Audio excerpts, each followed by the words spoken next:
Assalamualaikum warahmatullahi wabarakatuh. Innal hamdalillah nahmaduhu wa nasta'inuhu wa nastaghfiruh wa na'udzu billahi min shururi anfusina wa min sayyiati a'malina may yahdihillahu fala mudilla lahu wa may yudlil fala hadiya lahu. Asyhadu an la ilaha illallah wahdahu la syarika lahu wa asyhadu anna Muhammadan 'abduhu wa rasuluh. Allahumma shalli wa sallim ala Muhammad wa ala alihi wa ashabihi wa man tabi'ahum bi ihsani ila yaumiddin. Amma ba'd. Alhamdulillah, kita sambung lagi perbincangan daripada kitab Riyadhus Salihin, hadis-hadis yang berkait dengan kehidupan, hadis-hadis yang berkait dengan bagaimana untuk menjadikan orang-orang ataupun kita sebagai orang-orang yang soleh, yang baik di sisi Allah Subhanahu wa taala. Dan sebelum ini kita masih lagi dalam bab berkait dengan sabar, bab berkait dengan kesabaran, dan kita sambung insya-Allah hadis yang ke-29 kalau ikut perbincangan ini. Hadis yang sedikit panjang, yang mana hadis sebelum ini kita dah lalu tentang perkara ajaib urusan seorang mukmin, dan kemudian kita dah lalu juga tentang hadis yang membincangkan tentang apa perkara tentang isu-isu kesabaran. Dan hari ini kita sambung pada hadis ke-29. Wa an Abi Zaid Usamah bin Zaid bin Harithah maula Rasulullah sallallahu alaihi wasallam wa hibbahi wa ibni hibbahi radhiyallahu anhuma qala arsalat bintun nabiy sallallahu alaihi wasallam ila inna ibni qad uhtidir قد احتضر فاشهدنا فأرسل يقرئ السلام ويقول إن لله ما أخذ وله ما أعطى وكل شيء عنده بأجل مسمى فلتصبر ولتحسب. فأرسلت إليه تقسم عليه ليأتينها فقام ومعه سعد بن عبادة ومعاذ بن الجبال وأبي بن كعب وزيد بن ثابت ورجال رضي الله عنهم فرفع إلى رسول الله صلى الله عليه وسلم الصبي فأقعده في حجره ونفسه تقعقع ففاضت عيناه فقالت سعد يا رسول الله ما هذا؟ قال هذه رحمة جعلها الله تعالى في قلوب عباده وفي رواية في قلوب من شاء من عباده وإنما يرحم الله من عباده رحمة متفق عليه. Baik, dalam hadis yang diriwayatkan daripada Usamah bin Zaid radhiyallahu anhu, Usamah bin Zaid bin Harithah, iaitu bekas hamba kepada Rasulullah sallallahu alaihi wasallam, dan ia digelar sebagai hibbah ataupun hibbati Rasulillah, yang amat mencintai Rasulullah. Wabni hibbahi, dan anaknya juga amat mencintai Rasulullah sallallahu alaihi wasallam. Jadi kemudian pada waktu itu Usamah bin Zaid berkata, beliau berkata, telah pun diutuskan ataupun dibawakan seorang anak wanita ataupun anak kecil wanita perempuan kepada Nabi sallallahu alaihi wasallam. Maksudnya dikirimkan berita kepada baginda Nabi sallallahu alaihi wasallam tentang kematian seorang anak kecil. Anak kecil di sini maksudnya seorang ibu lah. Jadi ibu ni dia bagi tahu kepada Usamah bin Zaid radhiyallahu anhu, tolong sampaikan kepada Rasulullah anak perempuan dia meninggal dunia. Iaitu anak wanita dia yang kecil lah meninggal dunia. Baik, selepas itu maka Rasulullah sallallahu alaihi wasallam pun mengirim salam kepadanya, dan Rasulullah suruh kata kepada dia, Innallah ma akhadh wa lahu ma a'ta. Iaitu suruh kata kepada dia, sesungguhnya bagi Allah apa yang dia telah ambil, maksudnya apa yang dia telah miliki tadi, dan kemudian bagi Allah juga untuk mengambil semula apa yang dia telah miliki tadi. Maksudnya kalau bahasa kita daripada Allah dia datang, pada Allah dia kembalilah. Macam itulah bahasa mudah dia. Baik. Dan kemudian wa kullu syai'in 'indahu bi ajalin musamma. Dan kemudian setiap sesuatu itu di sisi Allah telah pun tertulis secara jelas. Maksudnya ajal, maut dan sebagainya telah tertulis di sisi Allah, termasuklah kematian. Fatasbir, dan bagi tahu pada wanita itu biarlah dia bersabar. Kan, bersabarlah dia, wal tahtasib, dan juga moga mendapat ganjaran pahala. Okey. Fa arsalat ilaihi tuqsimu alaihi la ya'tiyannaha. Dan kemudian Nabi suruh Usamah bin Zaid tadi pergi kepada perempuan itu dan bagi tahu kita akan datang ziarah. Kami akan datang ziarah ke rumah perempuan tadi itu, iaitu dengan sebab kematian anak dia tadilah. Kemudian Nabi pun pergi bersamanya Sa'ad bin Ubadah, satu orang sahabat, wa Mu'adz bin Jabal, Ubay bin Ka'ab, dan juga Zaid bin Thabit, dan beberapa orang lagi di kalangan para sahabat radhiyallahu anhu ajma'in. Bila sampai tu, Nabi buat apa? Farufi'a ila Rasulillah sallallahu alaihi wasallam as-sabi. Nabi pun angkat budak perempuan tadi tu. Kan, ada riwayat sebut as-sabi ni patutnya budak lelaki lah. Budak lelaki. Ada riwayat sebut budak perempuan. Tapi yang paling tepatnya kalau ikut dalam hadis ni, yang meninggal tu budak lelaki lah. Maksudnya anak perempuan tu anak kecil dia, baby lagi lah. Yang meninggal tu lelaki. Baik, maka Nabi pun angkat, maka menunjukkan bahawa dia kecil lagi lah. Nabi pun angkat. Dan kemudian pada waktu itu, baginda Nabi SAW sebutkan, fa'aqadahu fi hijrih. Nabi pun letak dalam ribaan Nabi. Nabi genggam, Nabi pegang dalam ribaan Nabi. Wa nafsuhu taqaqa. Ni bahasa Arab ni, taqaqa ni maksudnya ialah bergerak-gerak, seolah-olah macam Nabi menahan kesedihan dengan sebab kematian anak lelaki daripada wanita tu tadi. Baik, dan kemudian famadat ainah, kemudian jatuhlah air mata Nabi. Nabi nangis lah, Nabi sedih lah, Nabi menangis.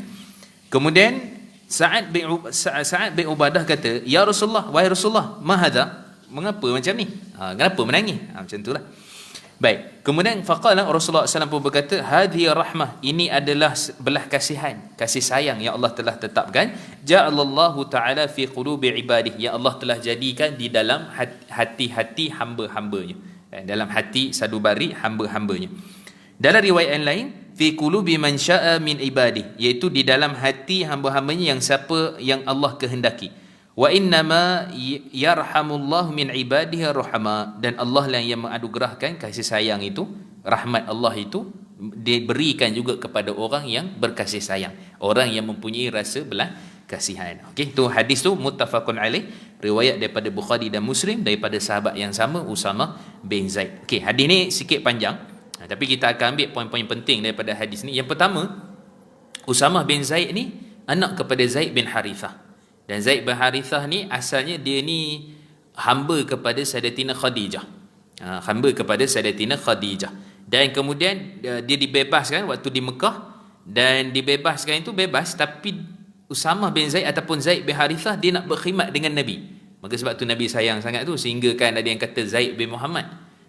Zaid bin Muhammad, pada hakikat sebenarnya Allah telah turunkan bahawa anak angkat tak boleh dibinkan kepada bapa angkat. Tetaplah anak angkat itu dibingkan kepada bapaknya yang asal. Maka tak boleh Zaid bin Muhammad, tetap Zaid bin Harithah. Itu hukumnya. Baik, jadi Zaid ni satu orang yang memang kasih sayang dia, cinta sangatlah, sehingga Nabi ambil dia sebagai seorang anak angkat, walaupun asalnya seorang hamba lah, daripada bekas hamba Sayyidatina Khadijah. Baik, dan kemudian sehinggalah juga lahir anaknya, iaitu Usamah bin Zaid pada tahun 7 Hijrah, lebih kurang macam tu lahir. Dan kemudian anak dia tu pun dipanggil hubbi Rasulillah, orang yang sangat mencintai Rasulullah. Kan, sehingga kan kalau tengok dalam beberapa hadis dalam peristiwa haji, waktu Nabi pergi haji, Nabi bawa Usamah bin Zaid ni kat belakang kenderaan dia, letak atas unta dia, dan Nabi pergi sekali lah, menunjukkan akrab sangatlah Nabi SAW dengan Usamah bin Zaid, berbandinglah dengan sahabat-sahabat yang lain. Jadi maksudnya bapaknya pun Nabi sayang, Zaid bin Harithah, dan anaknya pun Usamah bin Zaid pun Nabi SAW sayang. Cuma adalah beberapa kes yang Nabi marah tu, biasalah, adalah kan. Sebagai contoh, ada dalam riwayat Imam Bukhari, Imam Muslim, Usamah bin Zaid, ada orang mengadu kat dia tentang satu orang wanita yang nak dikenakan hudud, nak kena potong tangan lah. Lepas tu seolah-olahnya macam nak ada nego lah. Usamah bin Zaid, dengan sebab disebutkan oleh wanita tu, dia jumpa Nabi, dia pun nak nego lah. Lepas tu Nabi kata, ni hukum Allah yang telah Allah tetapkan, apa lagi yang nak dibincangkan? Kan? Kemudian pun dikenakan kepada wanita tu hukum hudud. Kan? Sebenarnya Usamah pun kata, kalau gitu mintalah ampun pada Allah, aku telah tersilap lah. Jadi dalam kes tu sebenarnya asalnya tanya je, tapi disebabkan kerana seolah-olah macam ada nak meringankan hukum Allah tu, maka terus Nabi bagi kat dia, ini hukum Allah, kenapa perlu nak dikurangkan? Itu satu lah. Ada kes lain, Usamah bin Zaid pernah bunuh orang dalam perang. Orang tu kira musuh lah, musuh kafir Quraisy. Bila Usamah bin Zaid angkat pedang, dia mengucap. Dia mengucap syahadu an la ilaha illallah wa syahadu anna muhammadar rasulullah. Kan? Usamah bin Zaid ambil pedang dia, bunuh. Kan? Orang tu dah mengucap lah, dia bunuh. Kan? Dan kemudian cerita tu sampailah pada baginda Nabi SAW, dan Nabi kata, kenapa kamu buat macam tu? Adakah kamu telah menggali, merobek hati dia sehingga kamu tahu dia ni betul ataupun tidak masuk Islam?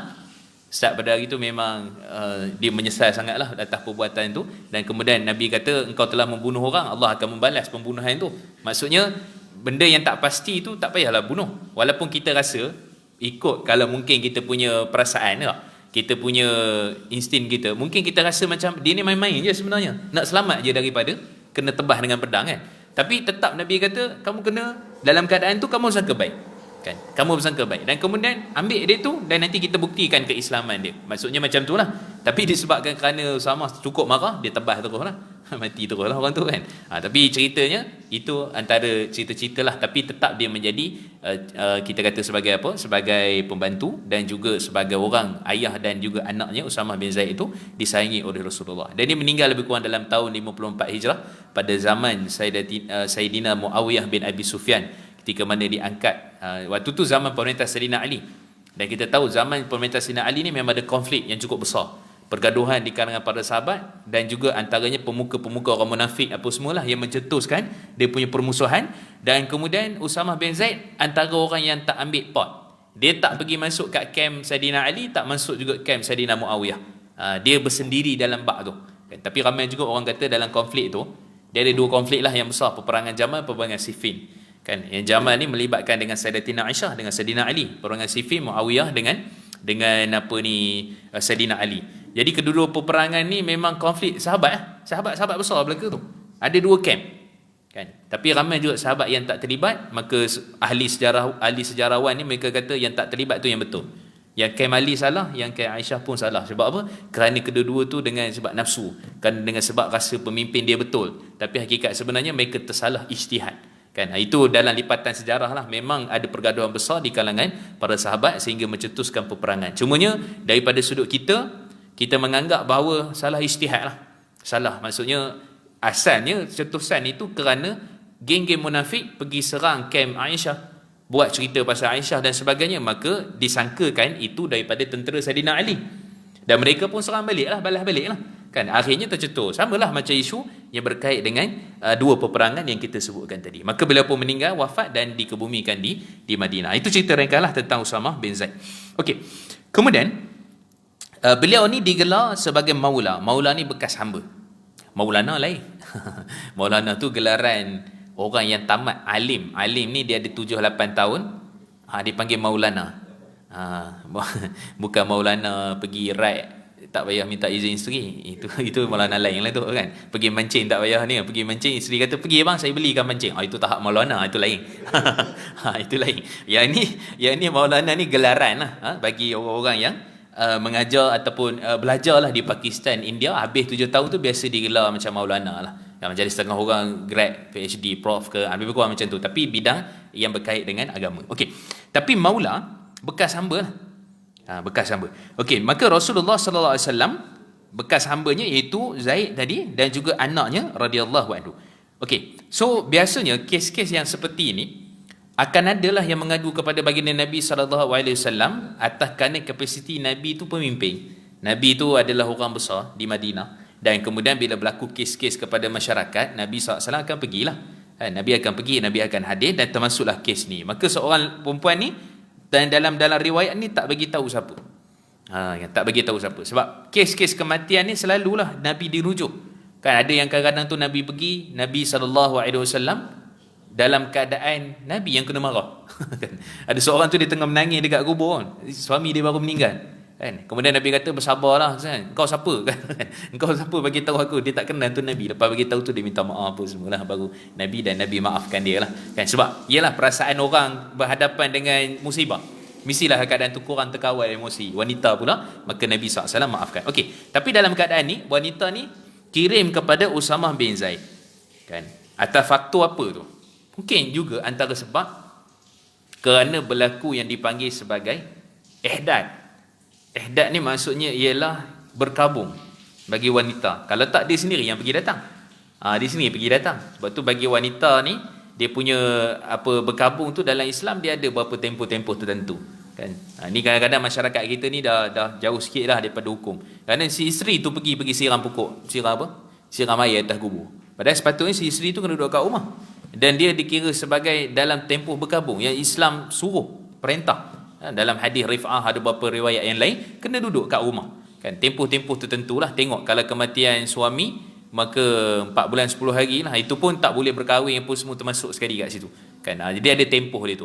Tapi itulah, kalau kes hari ni sampai ke tahap jadi calon pilihan raya, pernahlah dibincangkan isu tu walaupun tak jadilah sebenarnya kan. Fatwa keluar dulu, nasib baik fatwa keluar dulu, kalau tak jadi calon dia kan. Suami dia meninggal, ganti dia sebagai calon kan. Jadi benda-benda macam ni lah kan, daripada sudut hukum tetap hukum. Dan mungkin itu antara sebab kenapa wanita ni dia tak pergi hadis secara direct, dia tak pergi bagi tahu kepada Nabi SAW kan. Ada yang kata macam itulah, sebab kerana meninggal suami dia, dan masa sama anak dia meninggal pula juga kan. Ada yang kata macam tu kan. Tapi hakikat sebenarnya kalau kita tengok dalam beberapa riwayat yang lain menunjukkan bahawa sebenarnya yang mati tu anak dia lah. Jadi atas sebab mungkin sedih ke apa, dia tak nak terus direct pergi jumpa Nabi lah. Okey. Baik, kemudian seterusnya, dan dia pun Nabi SAW pun bila sampai berita tu, fa arsala yuqri'us salam, dan Nabi pun mengirim salam kepadanya. Ini menunjukkan dalil kirim salam tu harus dan sunnah. Dan kalau kita tengok Sayyidatina Khadijah dengan Sayyidatina Aisyah dalam riwayat Imam Bukhari Muslim, dua-dua ni Jibril pernah kirim salam pada mereka. Maka dalil yang cukup kuat menyatakan kirim salam tu diharuskan kan. Kirim salam maksudnya kawan kita ke apa lama tak jumpa dan sebagainya. Hari ni semua WhatsApp, Telegram pun semua dah ada kan. Cumanya kita kata daripada sudut nak jumpa tu mungkin tak jumpa, kita pun kata kirim salam kat member, kirim salam kat kawan apa semua. Cumanya adakah perlu sebut kirim salam tu Assalamualaikum pada dia, ataupun sebut je kirim salam kan. Kalau kita tengok dalam hadis Jibril alaihissalam kirim salam pada Aisyah tu, yaqra alaikis salam, seolah-olah macam bacalah salam tu. Kirim salam kat dia Assalamualaikum, macam tu kan. Kirim salam Assalamualaikum kat dia, Assalamualaikum warahmatullahi wabarakatuh contohnya lah. Maka menunjukkan bahawa sebaiknya bacalah, sebaiknya baca. Bukan kata kirim salam kat mak bukan sekadar tu, kirim salam lafaz Assalamualaikum kat mak tambah sikit gitulah, untuk menampakkan bahawa itu benar-benar penegasan untuk kita berkirim salam. Okay. Kemudian juga kirim salam kat Rasulullah pun benda semua yang itu perbincangan fiqh lah. Cuma kita kata secara umumnya nampak ni sesama manusia kan, boleh berkirim salam. Okey. Dan kemudian bila Nabi kirim salam kat dia, dan yaqul, Nabi pun cakap kat dia, sebut kat dia, inna lillahi ma akhadha wa lahu ma a'ta wa kullu syai'in 'indahu bi ajalin musamma. Ini sebenarnya doa. Ini sebenarnya zikir yang dibaca seakan kita baca inna lillahi wa inna ilaihi raji'un. Itu surah Baqarah 155. Inna lillahi wa inna ilaihi raji'un.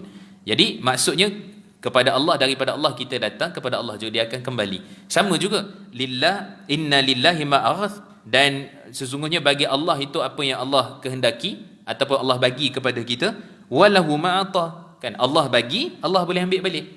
Kan Allah telah anugerahkan kepada kita, Allah boleh tarik balik. Benda yang biasalah daripada sudut i'tiqad pegangan kita Ahlussunnah wal Jamaah, ini berkait dengan qada dan qadar. Apa pun harta mungkin, kalau dulu contohlah tak payah pergi jauh dah, sebelum PKP bisnes apa semua memang mantap lah kan. Tiba-tiba PKP lepas tu terus tutup bisnes kan, pada berjuta-juta, apa tu menanggung hutang pula macam-macam lagi dan pelbagai. Itu simple lah kita boleh nampak dalam kehidupan kita. Maka semua itu kalau kita nampak kembali semula daripada Allah kan. Sebab tu Syekh Dr. Zul Al-Qaradawi dia suka tekankan al-malu malullah. Harta yang kita dapat akhirnya asalnya adalah milik Allah, harta Allah. Allah bagi kita pinjam sekejap, dan dengan sebab kita pinjam tu kita dapat pahala. Kita pinjam tu ada orang keluarkan zakat, ada orang bagi sedekah apa semua, dan bagi Allah akhirnya Allah akan ambil balik harta tu. Dan kemudian buktinya bila kita meninggal dunia, semua dapat kat anak kita, dekat isteri kita, dekat orang rapat, kaum kerabat kita. Kita tak ada apa pun, bawa amal je akhirnya. Dan itu menunjukkan harta tu pada asalnya adalah milik Allah, dan Allah bagi kita pinjam. Sama jugalah nyawa kan, keadaan kehidupan manusia sekejap je, dan kemudian sampai masa Allah ambil semula, Allah Subhanahu wa taala akan ambil. Baik. Dan kemudian wa kullu syai'in 'indahu bi ajalin musamma. Bagi Allah, Allah bagi kat kita, dan kemudian Allah ambil balik. Dan setiap sesuatu itu di sisi Allah telah pun ditetapkan. Ditetapkan ni dua, qada dan qadar. Maksudnya apa yang akan berlaku dan berapa banyak yang akan habis, berapa banyak yang akan hilang, apa yang akan berlaku. Ini pun kita pernah bincang dah, isu tentang qada dan qadar. Qada ni nak faham ringkasnya, satu ketetapan yang Allah telah bagi pada kita. Kadar tu banyak mana? Kadar tu banyak, nama pun kadar kan, berkadaran kita panggil kan. Katalah contoh ketetapan dia accident. Kadar dia apa? Patah pinggang ke? Kan? Kadar dia apa? Tak ada cedera apa pun. Okey je contohnya kan. Ni macam mana? Habis teruklah kita tapi dia okey. Itulah kadarnya yang Allah nak bagi. Ada yang accident kadarnya meninggal tu. Qadanya accident, ketetapannya accident, tapi kadarnya banyak mana? Itu cara mudah kita nak faham. Ada yang kata qada dan qadar ni sama je maksud dia. Kan? Tapi kita nak kata sama ada ketetapan dan perincian apa yang berlaku, itu semua telah ada dalam ketetapan Allah Subhanahu wa taala. Kan? Itu kita punya kefahaman. Tapi bukanlah bermakna kita biar berserah macam tu je, taklah. Kan? Ada orang mungkin untuk nak mengurangkan risiko, dia pergi ambil takaful, contohlah. Kan? Accident ke banjir ke apa kan? Kalau ikutkan dia bayar semua, takdirnya kena banjir dah kereta tu. Tapi dia ada ambil pengurusan risiko. Dia nak urus risiko tu melalui benda-benda macam tadi. Harus ke? Haruslah. Bukan makna lari pada qada dan qadar, tapi itu juga termasuk dalam usaha. Sayyidina Umar Khattab ketika mana telah berlaku kes ta'amul amwas. Kan? Ta'un amwas. Kan? Ta'un amwas ni macam virus lah pada zaman tu. Kan? Di Syria. Kan? Kemudian Sayyidina Umar perintahkan untuk keluar. Kan? Sedangkan patutnya virus ni kena duduk kat situ lah, berkabung lah. Kena PKP lah kat situ kan. Patutnya lah.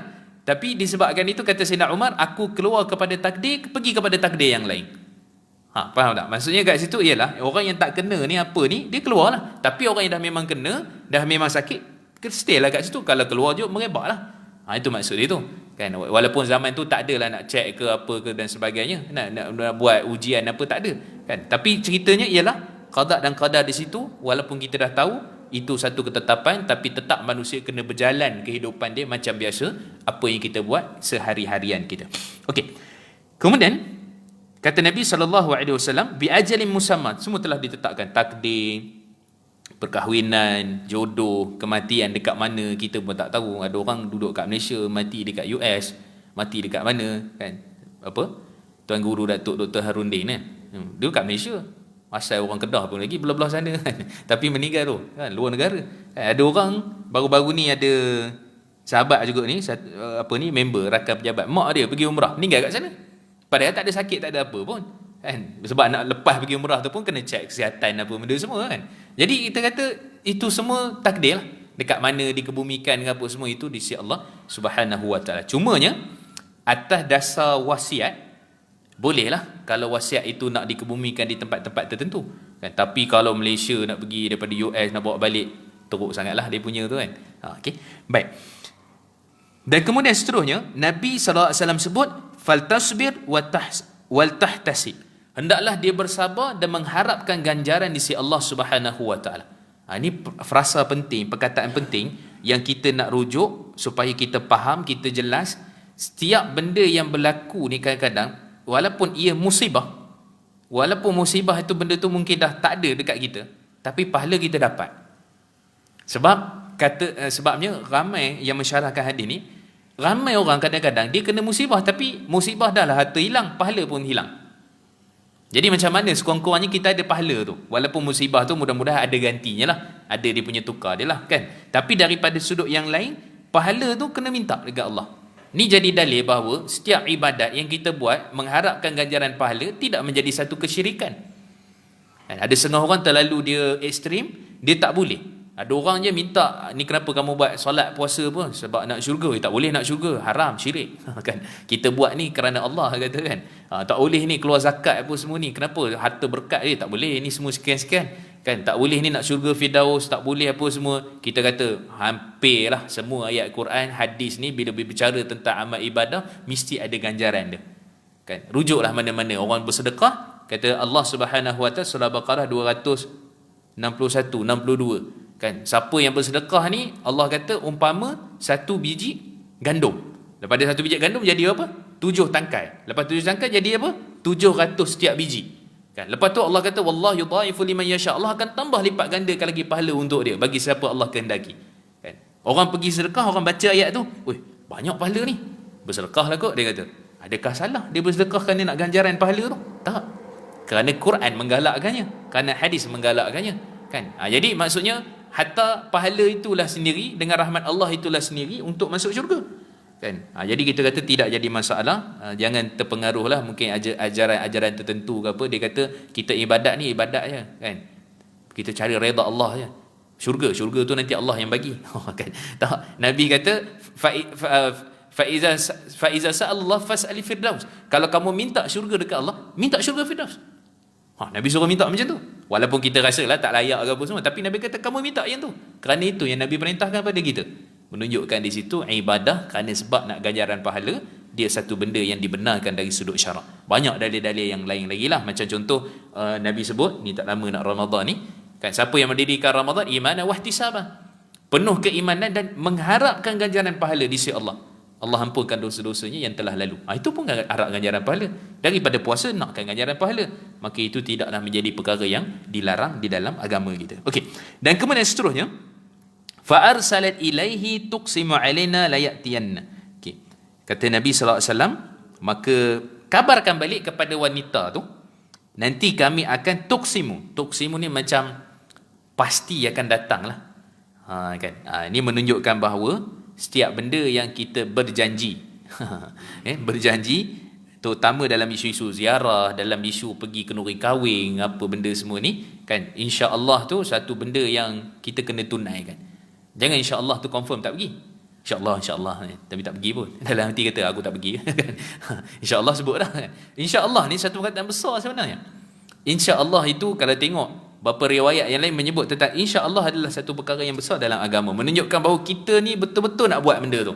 Insya-Allah pasti buat, insya-Allah pasti pergi, insya-Allah pasti nak berjaya ke apa semualah. Cuma ada beza lah. Insya-Allah benda yang kita boleh buat. Biiznillah benda yang agak sukar untuk dicapai tapi dengan izin Allah. Betul namanya biiznillah. Kalau benda tu agak sukar, kita buat-buat ni boleh ni tapi renyah sikit lah. Sebab kata tu siapa tu? Henyak sampai lunyai. Sampai betul-betul ni lah, kan, betul-betul sungguh-sungguh apa buat betul lah, tapi nak capai tu susah sikit lah. Boleh buat tapi susah sikit. Biiznillah kita guna.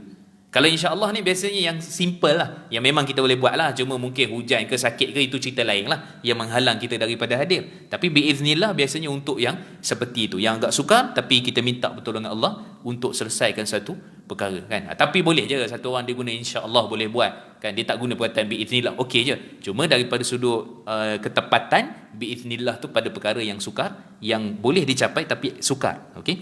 Baik. Dan kemudian seterusnya, Nabi SAW pun pasti akan datang dan menunjukkan ziarah orang-orang yang ditimpa musibah ni sunnah sebenarnya. Dan kata Syekh Abdul Rahman bin Nasir Sa'di sebahagian ulama yang lain, wajib kalau yang timpa musibah tu saudara mara kita, apatah lagi ibu kita, adik-beradik kita, kan. Kalau rakan-rakan sejabat kita sunnah untuk hadir, dia tak wajib. Kalau dia mempunyai kaum kerabat silaturahim, iaitu hukumnya wajib untuk hadir. Kata Syekh Abdul Rahman bin Nasir Sa'di dan sebahagian lagi ulama-ulama yang menyebut tentang hak muslim ke atas muslim, terutama tentang isu-isu ziarah ni. Kan, isu ziarah ni maksudnya sakit, benda macam tu lah. Kalau sekadar ziarah saja-saja untuk apa tu, itu lain cerita lah. Ini bila ditimpa musibah, kan, kena banjir ke apa, kan, diperlukan pertolongan ke apa ke, kan, adik kita ke abang kita. Tapi kalau kita memang tak dapat bantu, kita bagi tahulah. Memang tak dapat lah, ada urusan yang memang tak boleh dielakkan. Tapi secara hukum asalnya wajib. Sebab tu kata Syekh Dr. Wahbah Zuhaili, asal hukum tu wajib, tapi kalau contoh ada perkara tertentu, contoh dia pun tak dapat, ada benda lain, kan, dia pun sakit, dia pun ada urusan yang memang tak boleh ditinggalkan, yang tu excuse lah, adalah keringanan dekat situ. Tapi pada asal hukumnya kita kata dia adalah wajib yang melibatkan saudara mara. Macam Nabi sebut ni adalah sunnah, pada rakyat, pada masyarakat, kepada orang tertentu dan sebagainya. Okey, kemudian faqama wa ma'ahu, dan Nabi pun berdiri untuk pergi. Okey, dan Nabi meneruskannya, Nabi berdiri nak pergi. Siapa yang bersama dengan Nabi? Pertama Sa'ad bin Ubadah. Sa'ad bin Ubadah ni antara ketua Khazraj. Dia ni antara orang-orang yang hebat jugalah di kalangan para sahabat radhiyallahu anhu ajma'in, dan dia ni terlibat dengan perjanjian Aqabah dan beberapa perjanjian yang lain lah. Dalam seri peperangan pun dia terlibat, ada sumbangan besar lah. Jadi samalah duduk dengan Nabi SAW. Dan kena ingat Nabi ni walaupun sahabat yang biasa dengan Nabi, sehingga Nabi kata kharajtu ana wa Abu Bakar wa Umar, aku keluar, Abu Bakar pun keluar, Umar pun keluar. Aku masuk satu tempat, Abu Bakar pun masuk, Umar pun masuk. Maksudnya dalam hadis-hadis, kekerapan yang paling banyak Nabi bersama tu Sayyidina Umar dan Abu Bakar lah. Selalu, ke mana-mana pun. Tapi dalam masa yang sama, ada juga sahabat ni kadang-kadang tak ada.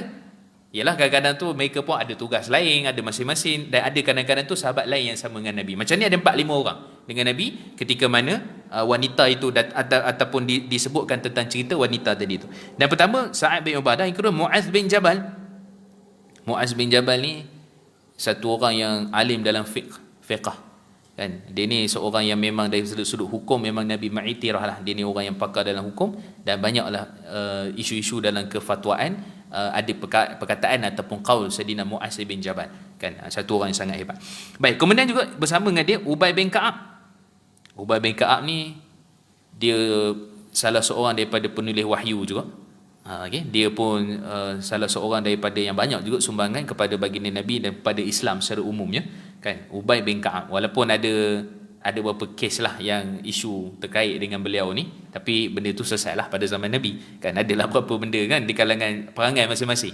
Tak semua sahabat tu perangainya sama, kadang-kadang adalah kurang-kurang sikit kat sana sini, tapi tetaplah mereka ini semuanya diiktiraf sebagai orang yang mendapat syurga kan di sisi Allah Subhanahu Wa Taala. Semua boleh kata semua sahabat dijamin syurga, bukan 10 kan. Semua sekali kan. Yang ni Nabi kata siapa dalam Badar, orang ikut perang Badar ni yang paling utama masuk syurga. Kan. Ada orang dalam peperangan ni apa, dan ada Nabi kata yang Muhajirin dan Ansar ni orang pertama kan. Nabi kata apa ni, sesiapa yang mana membenci Ansar, dia membenci aku. Yang main kedudukan tu kan. Siapa yang mana menyukai cinta kepada Ansar, bermakna dia mencintai aku. Orang-orang Ansar, ramailah orang-orang Ansar ni kan. Sama juga dengan Muhajir, orang yang awal, sabiquna awwalun, yang awal-awal meluk Islam kan. Kalau tengok siapa ni, Mu'az bin Jabal ni antara yang awal juga. Ubay pun sama, antara lah. Okay. Dan kemudian juga Zaid bin Thabit, ni penulis wahyu kan. Dia ada Mashaf Zaid kan, ada penulis wahyu. Kalau dia tengok pada Quran tu sendiri, Fatimah ada dia punya tulisan, Uthman, sahabat-sahabat yang lain pun ada tulis. Akhirnya dikompos sekali pada zaman Sayyidina Uthman untuk diselaraskan. Yang berbeza tu lahjah, cara baca. Sebab tu kalau tuan dengar wadduha apa benda semua tu kan, itu semua benda bacaan yang diiktiraf kerana sanad-sanad dia tu bersambunglah kepada Rasulullah sallallahu alaihi wasallam. Ibnu Mas'ud, ada berapa lagi sahabat-sahabat yang pakar dalam baca Quran. Okey. Dan kemudian selepas mana mereka pergi, farufi'a ila Rasulillah sallallahu alaihi wasallam ashabi. Nabi pun angkatlah kanak-kanak tu, wanita tu, sabi. Sabi ni dia belum memayis lah, tu perkataan dia, sabi kan. Kalau gulam mungkin dah besar sikit, kalau dewasa tu dipanggil rajul lah kan, ataupun rijal. Rajul lah, rajul tu lelaki dewasa lah. Tapi kalau sabi ni biasanya dia belum balik lagi, mungkin belum apa kita panggil sebagai istilahnya, dalam keadaan dia tu masih lagi tak mukallaf, belum memahami hukum-hukum agama kan, ataupun tak memayis mungkin kan. Itu perkataan dia. Okey.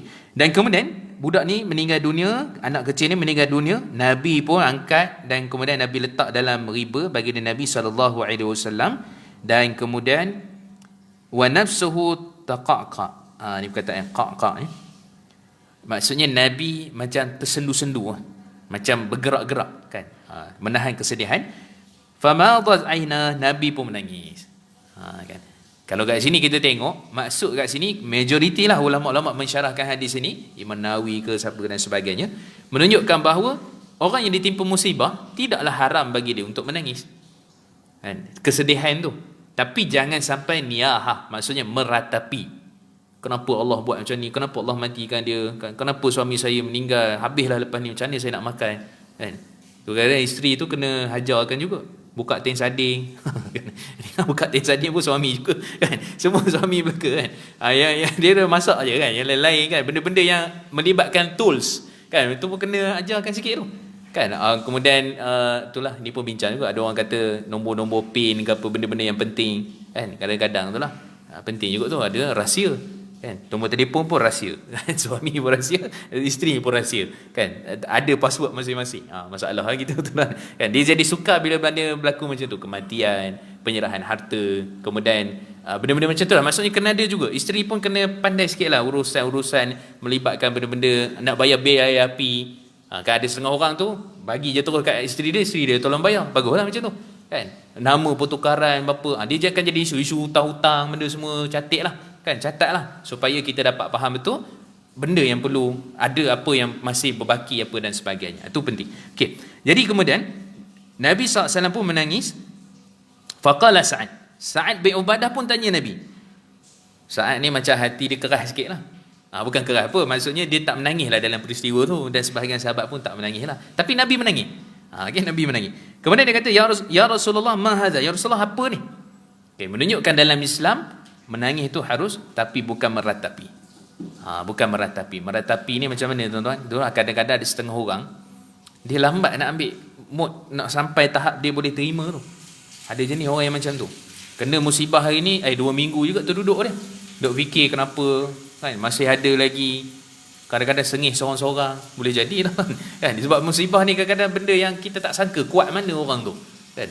Dan kadang-kadang insya-Allah lah musibah tu la yukallifullah nafsan illa wus'aha. Allah takkan timpa musibah ke apa-apa ujian pada orang tu, melainkan pasti dia akan hadap. Dia boleh hadapi. Kan? Jadi dekat situlah. Cumanya ambil masa kadang-kadang. Taklah kita kata dia ni keluar pada Islam, tak boleh terima musibah, tak boleh terima qada dan qadar. Taklah. Manusia berbeza. Kan? Kadang-kadang setengah orang pun bila kena musibah tu, apa masalah?